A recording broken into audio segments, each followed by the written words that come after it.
माताओं की मंडली।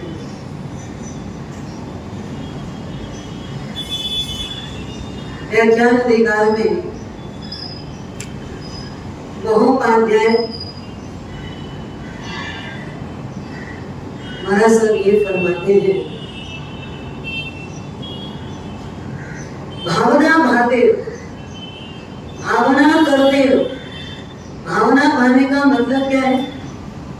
चिंता करो। एक बार सच सच ये बताना, यहाँ बैठे हो तो उसको दिल से सुनते हो, कुछ अंदर में आपको हार्ट बीट से उधर बढ़े ऐसा लगता है, और यहां से उठ के जाने के बाद कोई एक लाइन ऐसी है जो आपको बार बार बार बार दिमाग में घूमती रहती है। होता है ऐसा पक्का कि बस यहाँ होते, यहाँ से बस बैग में डालते, बैग को छोड़ दिया वही सब रह गया, ऐसा तो नहीं होता। अगर एक व्यक्ति जो बिल्कुल चलने में समर्थ नहीं है और घर में कोई उसका करने वाला भी ना हो,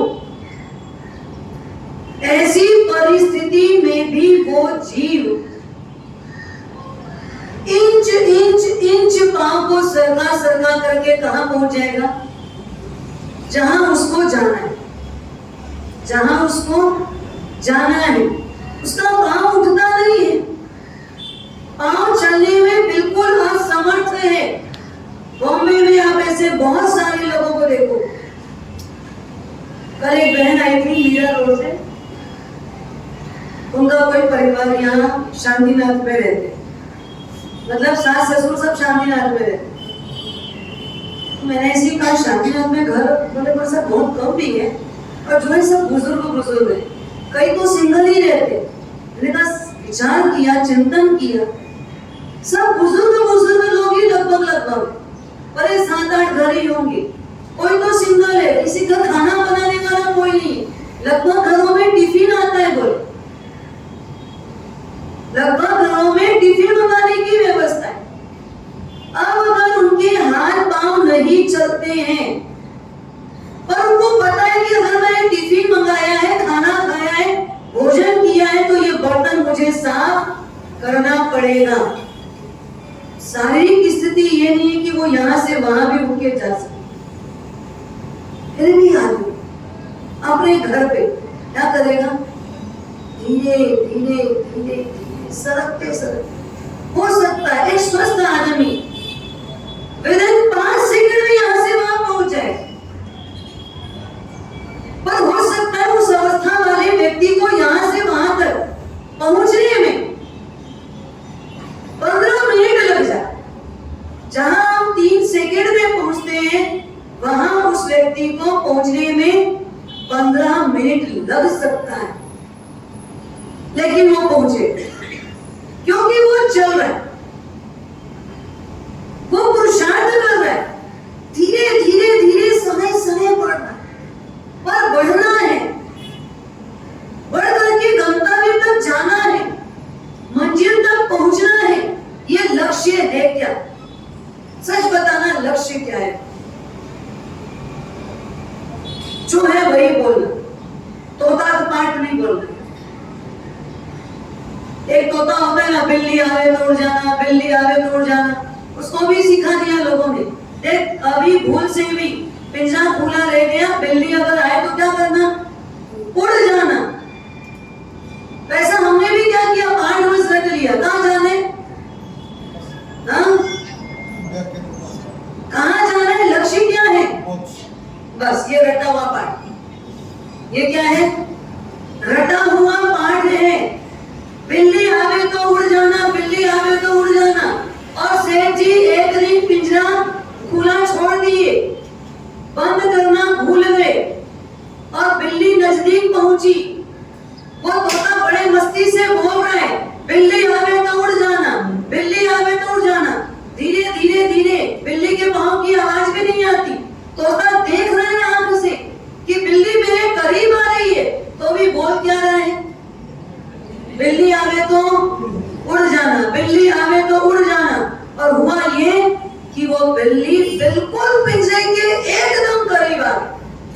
अब बिल्कुल ऐसे कि ये मुख और ये तोता, तो भी तोता बोल क्या रहे, बिल्ली आवे तो उड़ जाना, बिल्ली आवे तो उड़ जाना। और बिल्ली ने देखा ये तो बढ़िया मिराज का घास मेरे को मिल गया। बिल्ली तबाक से उसकी गर्दन पकड़ी, तो भी बोल क्या रहे, बिल्ली आवे तो उड़ जाना। ऐसा ही पाठ होते हो, यही पाठ बैठा ना हमने भी। मनुष्य जन्म मिला है, जिन शासन में जन्मे हैं, कहाँ जाना है, कहाँ जाना है, लक्ष्य क्या है, क्यों सामायिक करते हो, क्यों पूजा करते हो, क्यों व्याख्यान में आते हो, क्यों दान देते हो, क्यों ब्रह्मचर्य व्रत का पालन करते हो, क्या लक्ष्य है बताओ, क्या है लक्ष्य, एक्चुअल लक्ष्य क्या है बताओ।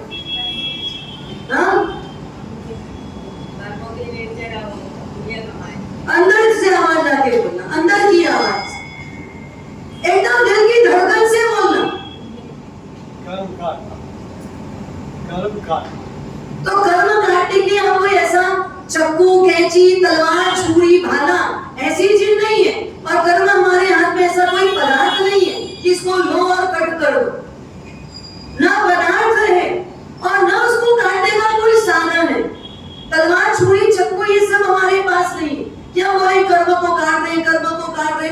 अभी क्या ये तोता पाठ, कर्म को काटेंगे, कर्म को काटेंगे, कर्म को काटेंगे। ये पाठ सिर्फ दोहराया हुआ है, सिर्फ रटा हुआ है, सिर्फ मुख से बोलते, सिर्फ होठ हिलता है। कर्म कटे उसका पुरुषार्थ क्या है, क्या पुरुषार्थ है। सिर्फ व्याख्यान में आना पुरुषार्थ है ना, इसको जीवन में उतारना पुरुषार्थ। हाँ क्या करते, एक बार अपना आप सब एक दिन का छोटा छोटा 2-2 मिनट का अनुभव लिया जाए। हाँ इतनी 50 दिन से अगर 30 दिन से आप सुन रहे हो प्रवचन, 30, 32, 40 दिन होने आ गया। ये 40 दिन के आसपास के प्रवचन में आपने अपने जीवन में कितना इंच परिवर्तन किया, इंच से नापे। एक लेडीज अगर यहाँ से वहां जाने में 5 मिनट के बाद उसको पूछोगे कितना इंच सरके, तो बोलेगी ना मैं कम से कम 15 इंच सरक गई, 25 इंच सरक गई। इतना मैं प्रोग्रेस की हूँ, इतना मैंने अपने पैर को हिलाया है। हमने क्या हिलाया, हमारी मन, बुद्धि, वाचा, कर्मणा, कोई भी शक्ति इतनी सी भी हिली क्या। भोजन करने बैठे, एक टाइम के भोजन में भी, एक समय के भोजन में भी हमारे अंदर कोई परिवर्तन है क्या, कोई बात नहीं। जैसा था चल जाए, खाया जरूर, लेकिन अंदर से आवाज आ रही है जैसा था वैसा खा लेते हैं हम, तो जैसा होता है वैसा खा लेते हैं हम। तो ये बार बार बताना किसको है, किसको बताना है। जैसा था वैसा खा लिया हमने, जैसा था वैसा किसी को बोला नहीं। बोले कैसे नहीं, अभी तो बोल बोल के बता रहे हो ना, अभी तो आवाज आ रही है मैं करता हूं। ये आवाज ही क्यों आई, ये कहीं ना कहीं अंदर में है, मान कैसा है। मैं तो क्या जाना नजर नहीं करती मानस, ठीक है जैसा होता है वो को बोलती नहीं कुछ भी, मैं तो खा लेती, मैं बोलती नहीं। ऐसा बताने क्यों आ रहे, मान का साइका पोस। अंदर में अहम बैठा है, अंदर में कौन बैठा है, ये सब हमारे दुश्मन है, ये सब के सब दुश्मन है। अन्यत्व भावना मेरी शुद्ध स्वरूपी आत्मा के सिवाय जो भी इस दुनिया के अंदर है, चाहे वो मेरा शरीर भी क्यों ना हो, चाहे मेरे परिजन क्यों ना हो, चाहे मेरे स्वजन क्यों ना हो, जितने भी संयोग हुए हैं वो सारे के सारे संयोग दुख के कारण है। वो सब किसके कारण है, दुख के कारण है। क्योंकि जहां जुड़े हो वो दुख है। आप अनुभूति सुख की भले कर लो, पर वो सुख नहीं है।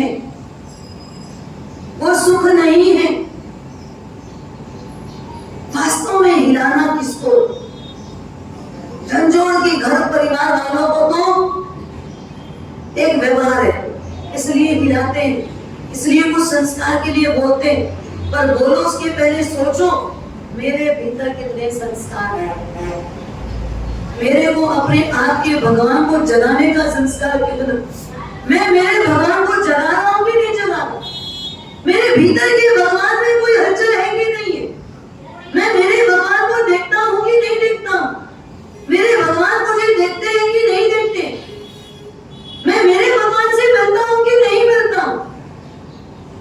कभी पूछो क्या मोक्ष में जाना है, तो ये सारे नाटक तुझे मोक्ष में जाने देंगे? कर्म काटना है की बात करते, कर्म नहीं बांधना है की बात करते।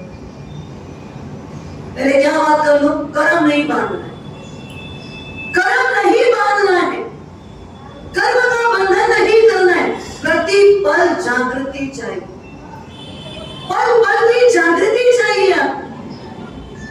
नहीं तो हमारा मन पूरे समय क्या करता है, पूरे समय कर्म बांध रहा है, हमारा ये मन पूरे समय क्या कर रहा है, कर्म ही बांध रहा है। बैठे यहाँ है, मन कहाँ है, हाँ? मन कहाँ है, घूम रहा है। 10 बज गई है, 10 मैं आया तब लड़का उठा नहीं था, शायद उठ गया होगा, दुकान चला गया होगा, कहीं वो उठने में लेट करेगा तो मैंने पार्टी को बोला था 10 बजे आने के लिए, अगर बेटा नहीं गया तो बस यहाँ बैठे कहाँ पहुंच गए, हाँ? कल एक पार्टी को अपन ने सौदा किया ना, कल सुबह 10 बजे आना, पर मैं 9:30 बजे जब व्याख्यान में पहुंचा हूँ तब तक बेटा उठा नहीं था। अब वो उठा होगा कि नहीं, गया होगा कि नहीं, वो तो बहुत धीरे धीरे करता है। मैं तो यहाँ आ गया क्योंकि मैं ट्रस्टी हूँ, मेरे को आगे मानते हैं लोग, तो मुझे यहाँ बैठना जरूरी है। यहाँ नहीं आओ तो यहाँ वाले बोलते, वहां ना जाऊं तो बस वहां वाले बोलते। हम तो बीच में कैसे हैं, फंस गए, ना यहाँ का ट्रस्टी पर छोड़ पाए। कई बार बोल दिया मुझे नहीं बनना है, मुझे नहीं रहना है, मुझे कुछ नहीं करना है, ये छोड़ देना है मुझे, मैं तो पिंड छुड़ाना चाहता हूँ। आपने माना कि पिंड है, हाँ? पिंड छुड़ाना चाहता हूँ, क्यों? आत्मा की भूख नहीं, आत्मा की भूख नहीं है। आप यहाँ पर जो ट्रस्टी बन भी जाओ तो समझ लेना, ट्रस्टी का मतलब है कि आपके ऊपर पूरे समाज ने ट्रस्ट किया, ये सबको आपके ऊपर ट्रस्ट है, इसलिए आप ट्रस्टी हो, मालिक नहीं हो। आप यहाँ के मालिक नहीं हो, आप एक सेवक ही हो, आप भी यहाँ के मुनीब ही हो, आप भी यहाँ पर सिर्फ मैनेजमेंट देखते हो, उससे ज्यादा आपके पास कोई सामर्थ्य नहीं है, पर उसको उसी रूप में अदा करना, उसको उस रूप में पूरा करना, उसको जंजाल नहीं मानना। यहाँ भी कर्म की निर्जरा करो, क्या करनी है, इसमें भी कर्म की निर्जरा। सब समाज में क्या है, पोस्ट लेना है ना, सब कर्म बनता है। क्या बोलते हैं लोग, पोस्ट लेने से कर्म बनता है, समाज में आकर के कार्यरत होने से कर्म बनता है। कर्म किससे बनता है, क्या घर में कर्म नहीं बनता, यही आओ तो कर्म बनता है, हाँ? अरे जो कुछ भी करो, निर्लेप होके करो, निष्क्रिय होके करो, निस्वार्थ भाव से करो। मैं करता हूं कि बुद्धि हटा दो, कर्तापन रखना ही नहीं। और जब कर्तापन नहीं होगा तो क्यों दुखी हो गया, सुख भी अपने अंदर है, दुख भी अपने अंदर, दोनों चीज अपने अंदर, कोई भी चीज बाहर से नहीं आ रही। आपको लगता है यहाँ कोई भी कहीं का भी, हर जगह की समस्या, ट्रस्टी बनने का जब नंबर आता है, पहले तो खुद पे बहुत है कि हमको बनना है, और बन जाए तो काम देखने के बाद लगता है नहीं भाई इतना समय नहीं दे पाएंगे, इतना काम नहीं कर पाएंगे। 4 लोग टांग खींचते वो तो बर्दाश्त नहीं होगा, एक काम करने जाते और 4 लोग आकर के यहाँ रोड़ा अटकाते, फिर हमारा सब कुछ कर तो सकते नहीं, इससे अच्छा कर्म बनता है, मन दुखी होता है, बनना ही नहीं। अरे दुखी होते क्यों हो, दुख तो आप ओढ़ रहे, आपको आपको दुखी कोई कर नहीं रहा, आपको दुखी कोई कर नहीं रहा है। आपने सोचा मुझे ऐसा करना है, पर ये काम मुझे करते नहीं हुआ, योग नहीं बैठा, किसी ने निषेध कर दिया, कोई मना कर दिया और वो काम अटक गया, रुक गया। लगा क्या? हर काम में रोड़ा अटकाने वाले लोग बैठे, रोड़ा अटकाने वाले लोग नहीं बैठे। हमारा कर्म रोड़ा अटकाता है कि आपको करने के लिए जो वीटो पावर चाहिए वो आपका उदय काल नहीं है। उसके लिए कौन से कर्म का होना चाहिए पता है आपको? पराघात नाम कर्म का होना चाहिए, सुस्वर नाम कर्म का होना चाहिए, सौभाग्य नाम कर्म का होना चाहिए, शुभ नाम कर्म का होना चाहिए। अगर ये सारे नाम कर्म हो ना, आदमी की किसी की ताकत नहीं, कोई कितना भी आपके सामने आ जाए, आप सामान्य दिखते होंगे और सामने आने वाला व्यक्ति कितना भी मजबूत होगा, उसकी दाल भी आपके सामने करेगी नहीं। क्यों? क्योंकि आपका तीव्र पराघात नाम कर्म का उदय है। तो वो कर्म आपका नहीं, शुभ कर्म आपने बांधा नहीं, इसलिए आपका यहाँ पर काम नहीं हो पा। करना चाहिए नो डाउट, किसी को टांग नहीं अड़ाना चाहिए, इसमें भी कोई नौबत नहीं। कोई काम अच्छा होता है, ओके करो और छोड़ दो, क्या आपका बिगड़ने वाला है? उसमें आपका क्या नुकसान होने वाला है? अगर लगे ये हितकारी है, कर लेने का, यस टूटना सीख जाओ।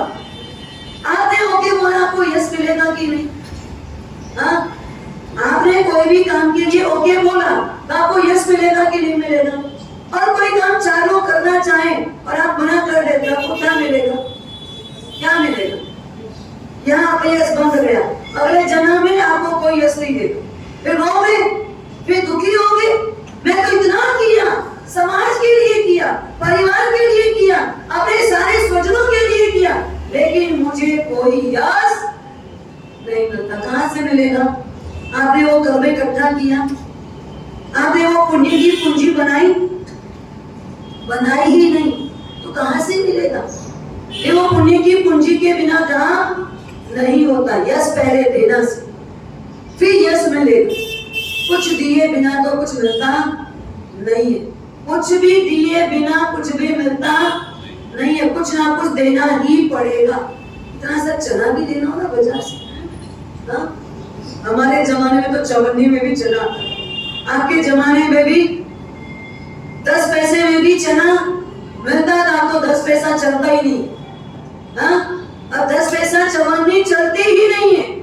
आप रुपए से अगर कोई 5 रुपए का इतना सा चना लेने जाओ, तो आपको 5 रुपए में इतना चना कोई देगा, पर रुपए तो देना पड़ेगा ना, हाँ? देना पड़ेगा कि नहीं देना पड़ेगा? कुछ दोगे तो आपको कुछ मिलेगा। जो चाहिए वो देते जाओ, आपको जो चाहिए वो देते जाओ।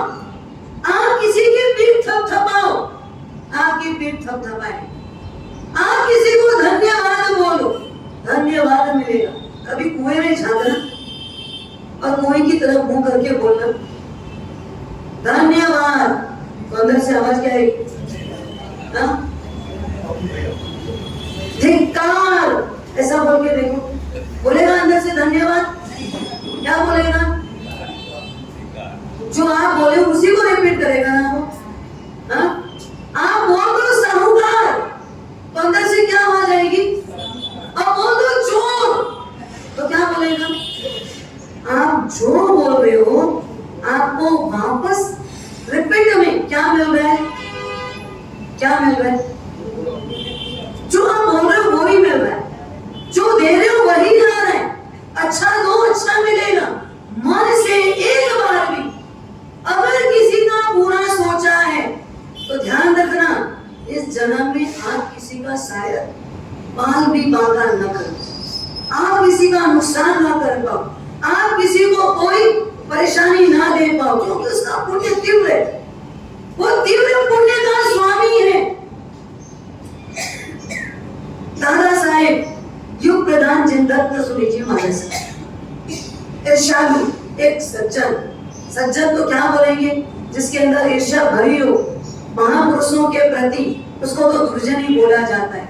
पर हम किसी के भी शब्दों में दुर्जन किसी को नहीं बोलते। एक व्यक्ति दादा गुरुदेव जैसे को भी आहार में क्या मिला दिया? जहर मिला। दादा गुरुदेव जैसे के लिए भी आहार में जहर मिला दिया। पर महापुरुष ने आहार देख के अपनी पहली दृष्टि से समझ गए कि इसमें जहर है। किसको बुलाया उन्होंने? हाँ, कल्पना जी बताइए, किसको बुलाया? भंसाली को बुलाया। भंसाली श्रावक को बुलाया। अंगद श्रावक होते, जिनको सयातर श्रावक बोलते, जिनका पेट बड़ा होता है, तोंद निकला हुआ नहीं, गणेश जी की भांति वाला बड़ा पेट नहीं। कौन सा वाला बड़ा पेट? श्रावक का पेट कैसा होता है? हाँ, पेट बड़ा होता है, गंभीर होता है, गहरा होता है, छिछला नहीं होता। कोई छोटी छोटी बात को बाहर पब्लिसिटी नहीं करता, वो गंभीरता से उसको अंदर पचा लेता है। तो वैसे पार्षद वाले श्रावक थे। भंसाली कुल के श्रावकों को बुलाया, जो अंदर की कोई बात को समझे और अंदर अंदर शैतान। इतनी सी भी बात हो तो कितने लोगों को बता के जाने का? कितने लोगों को बता के जाने? हाँ, कम से कम घर परिवार में तो बताना ही पड़ेगा, गली मोहल्ले में तो थोड़ा ढिंढोरा पीटना ही पड़ेगा।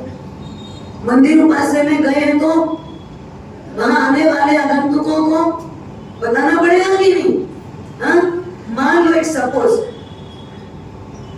कोई साध्वी जी भगवान का स्वास्थ्य ऊपर नीचे हो और आपको ऐसे कोई काम ही नहीं पड़ता, पर मान लो कभी ऐसा पड़ा काम कि आपको लगा कि भाई साध्वी जी भगवान को अभी कोई पथ्य के हिसाब से ऐसी सब्जी की जरूरत है जिसमें मसाला ना, मिर्ची ना हो, और आपको धीरे से एक इंगित किया कि आपके घर जो सब्जी बने तो थोड़ा बिना मिर्च मसाले की अलग कर दो।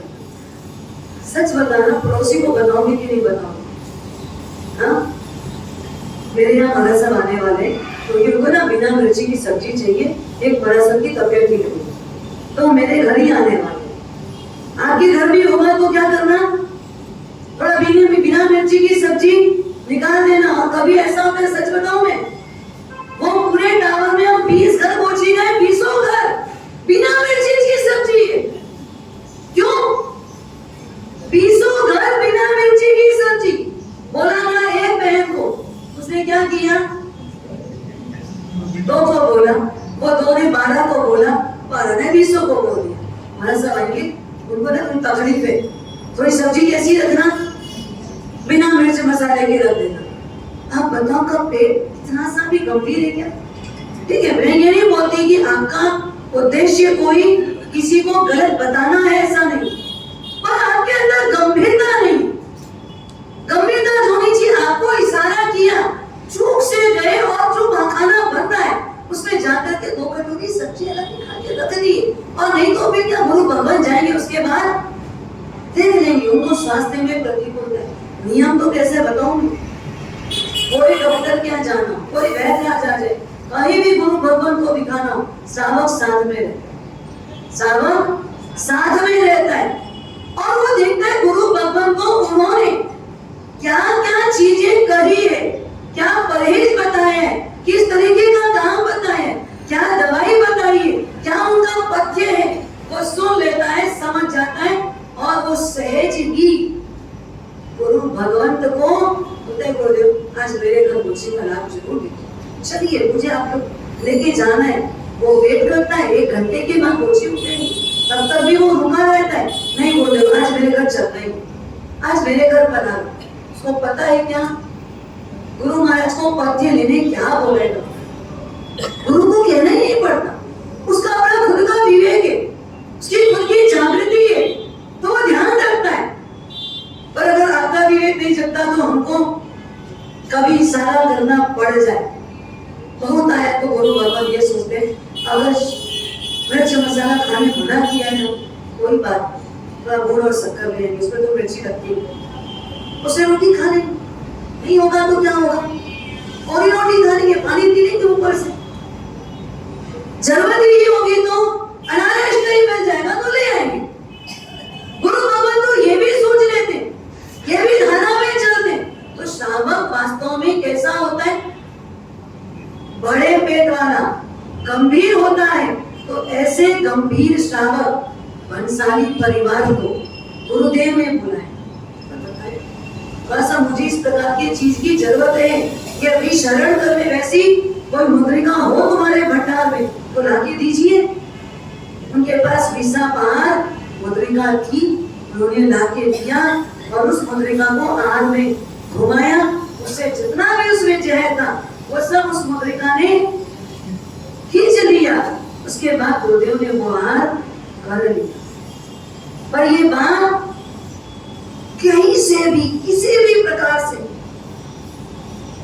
वो श्रावक को जिसने जहर मिला के दिया था, उसने देखा ये दादा गुरु जिन तक तो सुनी मरे क्यों नहीं, अभी तक जीवित कैसे रह गए। देखो बाल भी बांधा कोई नहीं कर सका है हिम्मत किसी की, आप लाख कोशिश कर लो, लेकिन उनका नुकसान होगा या नहीं होगा बाद में, लेकिन आपका नुकसान अवश्य भारी, जो करेगा उसको भरना ही पड़ेगा।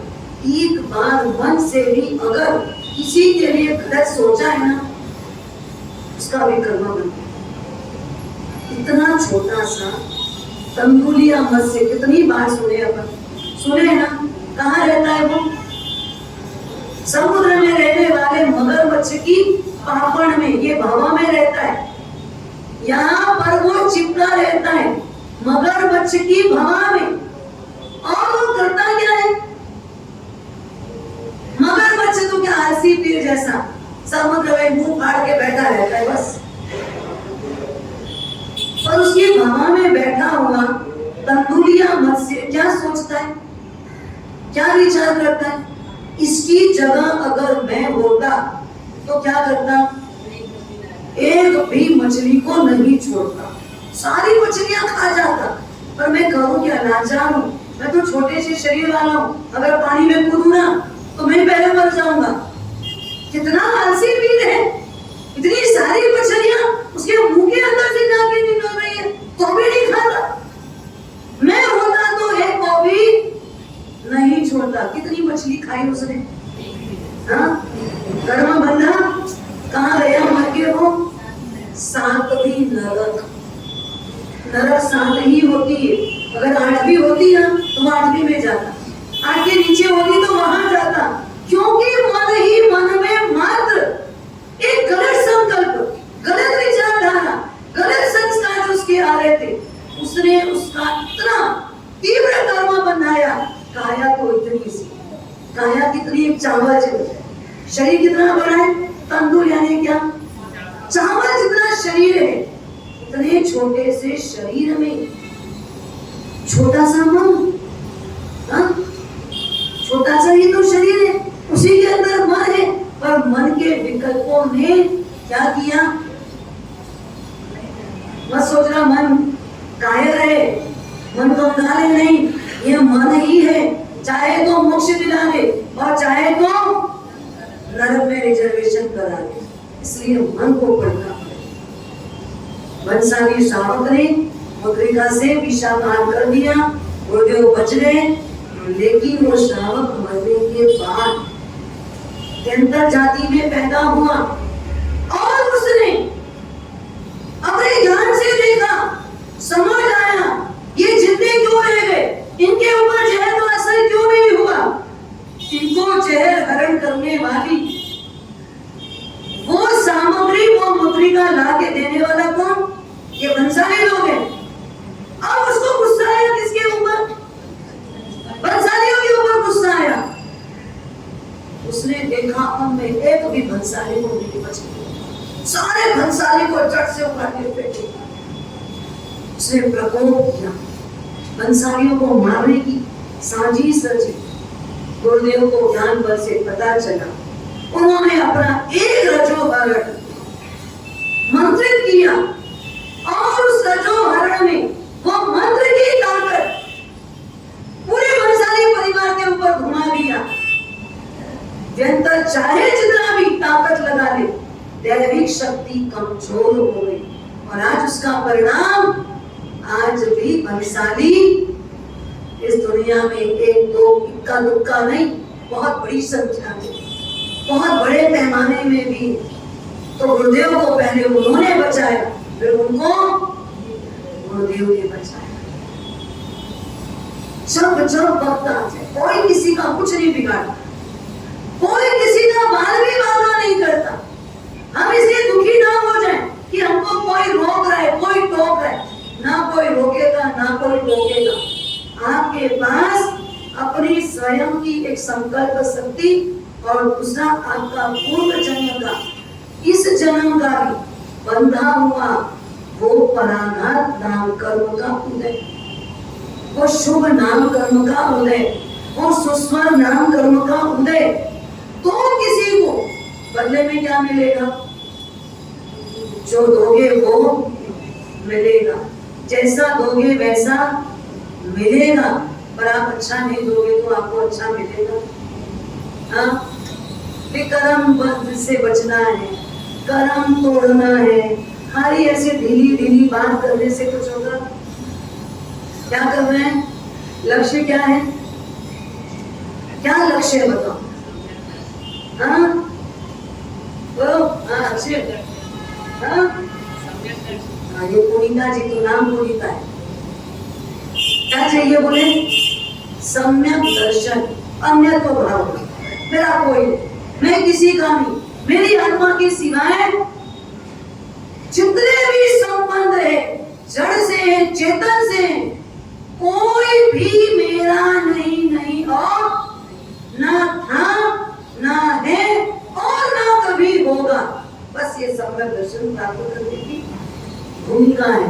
पर अंदर से मुख जबानी नहीं, अंदर से समझ जाओ, ना मेरा था, ना मेरा है और ना मेरा कभी होगा, ना मुझे किसी को बनाना। मुझे कोई इच्छा भी नहीं कि ये मेरे बन जाए, ये मेरे हो जाए, इनको मैं अपना बना लूं, कभी कभी नहीं। सिर्फ मेरी शुद्ध स्वरूपी आत्मा है, मैं स्वयं भगवान स्वरूप हूँ। ये भावना पाओ और अपने आप को सबसे विलग देखने की इच्छा करो। सबके बीच रह करके भी अलग से जीने की, अलग अलग मतलब उदास होके नहीं, उदासीन हो। उदास और उदासीन में अंतर है। उदास मतलब तो क्या? बेचैन होना। उदासीन का मतलब आत्मा विमुख होना। उदासीन होने का मतलब क्या? आत्मा विमुख होना। बस तो उदास हुए बिना क्या होना है? क्या करे हमारा समूह का तो कुछ मिला ही नहीं। ऐसे बेचैनी की बात नहीं होती। मुझे तो कुछ चाहिए ही नहीं। उदासीन भाव से बोलो, मुझे कुछ चाहिए ही नहीं। क्या होगा? आप पृथक हो गए, आप अलग हो गए। आपकी आत्मा में अगर आपकी मान्यता क्लियर हो गई, सम्यक दर्शन क्या है? कुछ छोड़ने की बात थोड़ी है, कुछ देने की बात नहीं है। सिर्फ अपना दृष्टिकोण बदलना है, अपनी सोच बदलनी है, अपना नजरिया बदलना है। जो जैसा है उसको वैसा देखना सीखना, उसके स्वरूप को देखना। और जब उसके स्वरूप का दर्शन करोगे, उस रूप में उसको देखोगे, तो निश्चित तौर पर आप अपने सिवाय सबको अन्य मानोगे। तो अन्य को भावना भाते भाते भी हमारी आत्मा को सम्यक दर्शन का प्रकटीकरण करने में समय नहीं लगेगा। आत्मा का मिथ्यात्व दूर होगा, अंधकार दूर होगा और उजाला होने में तनिक भी समय नहीं लगेगा। पर लक्ष्य निश्चित करो, लक्ष्य निश्चित करो। क्या चाहिए, क्या पाना है, मुझे क्या होना है, एक लक्ष्य बना। बिना लक्ष्य का कोई भी काम सफल नहीं, हम सक्सेस नहीं। लक्ष्य होना चाहिए। क्यों करना, किस लिए करना, इसको करके पाना क्या है? बस एक लक्ष्य निर्धारित कर लो। अब बहुत कम दिन बचा है कार्य के लिए। परीक्षा आने, पूर्ण शुद्धि, आत्मविशुद्धि का फल होगा। जितना हिसाब किताब है सब लेखा जोखा क्लियर करते हैं। इसको किसको देना है, किससे किससे लेना है, साथ से बही खाता मेंटेन मत करो, अपनी आत्मा के शोधन का भी मेंटेन करो। किससे क्षमा लेनी है, किसको क्षमा देनी है, इसका हिसाब किताब करने का समय आ रहा है। ओम शांति शांति शांति। अहो अहो श्री सद्गुरु